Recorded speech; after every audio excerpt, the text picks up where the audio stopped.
Here I am with State Representative Beryl Amedee in the Louisiana Capitol Rotunda. We just had Sine Die a few moments ago. And Beryl Amedee, Representative Amedee, you had some things you wanted to say about how this session closed out.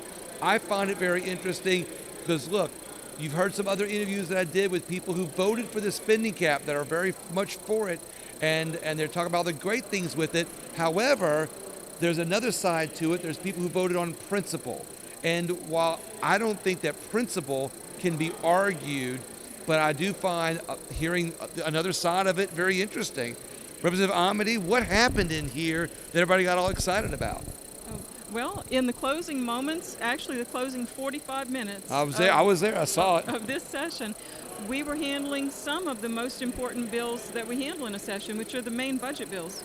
And the problem that we were having, the reason that things got so heated, is because we were handling conference reports. What that means is these are the agreements that both houses have come to by the conferees, which is about 6 people, 3 from each side.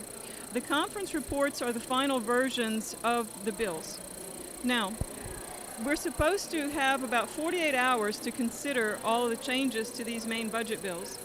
That's what we expected. That's what we were told. That's what we were promised. We didn't even have 48 minutes.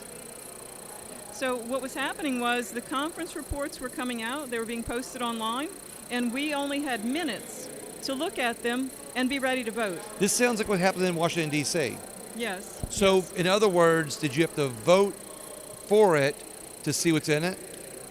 Well, no matter how you voted, you could only see what was in it once maybe we get home tonight and maybe print out all these different amendments and start studying. It's like a puzzle you have to put together. So just as one example, I have the statistics for one of the bills.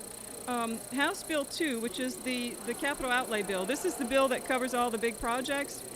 The conference report was 39 pages long. It included 246 amendments, and we had approximately 5 to 8 minutes to review all those amendments while we were voting on other bills. So this is just infuriating. It's a travesty to the state of Louisiana. It's an embarrassment. This is not how we do things here.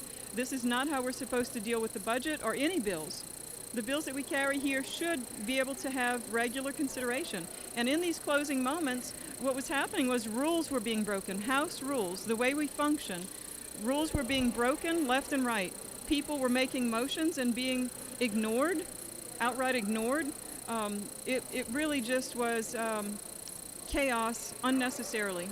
And that's why I said at the beginning of the interview, there's a lot of people that are for it. There's a lot of people who voted to raise the spending cap, like it or don't like it.